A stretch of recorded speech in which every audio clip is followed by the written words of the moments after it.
Hello, the interwebs. Peoples of the interwebs, even. I don't know. I've been having a really weird night so far with this. Been trying to record some, and Fraps just hasn't been working for me. It keeps crashing. I don't know why. It might be working now. I don't know. But yeah, so we'll see, I guess. So this is my third attempt at getting this movie or this video recorded here, so it's gonna be quick. I'm sorry. Anyways, I'm back again here with a different game, not Minecraft this time. This is called Submachine, the Basement. Just a quick little thing here to get me through until I decide what else I'm going to do next. And the Submachine series, it's made by this guy named that. I don't know. He's also called Murtog, I guess. But he made this game, wonderful art style, beautiful music, fun puzzles. It's a point-and-clicky escape game. I'll get in there and show you what it's like. So yep, you get in, you click around. It's a 2D game, so nothing too much to worry about, just mouse controls. And you just go around and you look for things to pick up, like this valve here. Oh, and things that you basically click on everything. If it looks like something you should click on it, you click on it, and it will probably do something. And if something looks like it might go somewhere, you try sticking it there. Then you do stuff with it until things happen. So, excuse me. Yeah, point-and-click escape games. It's a style of game that I absolutely fell in love with a number of years back when I stumbled across them on the interwebs. And basically, they're just about being clever, because you get weird random items like that valve that we just had up there and this spoon, and you have to figure out what you're going to do with them, how they interact with the rest of the game. And that's not always easy sometimes. So, like this right here, that was lucky. Third go. Yeah, no, I usually take like 15, 16 dozen tries on that. So we got a tile here. That's for the end game bit. But yeah, so you just click on stuff until they do things. Basically, is the premise of this game. You look for little hints. Little tiny things like this could be hints, and this right here is a hint. If we go up there in a moment here, oh, I don't have that bit yet. There will be this thing right here. So we want those things to match those screws, and then we can go up here to the valve and hear that hissing sound. I may or may not have already shown this to you, but there was a room somewhere down here. No, not down here. Oh, must be down here. Yeah, where there was pipes and it was broken and cracked in bits. So now we get a little an old pearl out of that. So we'll keep going here. Oh, I think we go up here. Yep, we got another tile, tile C. If I'm correct, yeah, I am. I'm definitely correct. So we're gonna come over, looking around in here. Nope, I've already been there. Pretty sure I've been up here too. Yeah, just that thing. There's a few more things that I need here before I can move on, which is really annoying. So, yeah, been there, done that. Just need some certain things and I'll be good to go. Come on. Anyway, Submachine here. It's a fun little game. It's got a tiny bit of story in it.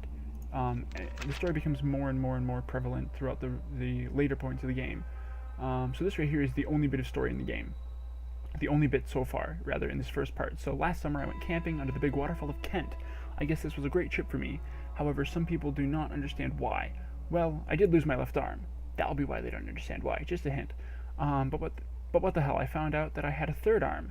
The invisible one. Right. Since then, I started to learn how to use my karma arm, and soon my skills were those of a master. It wasn't a surprise to me when people started turning their backs on me, since I was considered to be a freak. Considered to be a freak and mentally ill. I wonder why. You're talking about an invisible karma arm.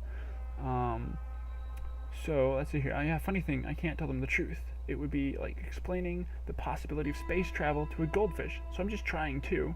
It cuts off, leaving it enticingly. You want to know more, but there isn't any more. So you'll kind of piece together more story throughout later bits of the game, but really, I mean, that's all you're gonna run into. Uh-oh. The game hasn't glitched on me, has it? Has it? Oh, okay, good. It has not. Found this ancient coin here. If you look on it, it's got a cool owl, a circle, a a triangle, a circle, and a square with a little apple hanging in it. Those don't necessarily mean anything, but if you look down here below where it says exit, you'll see the numbers 2997. Now that does mean something.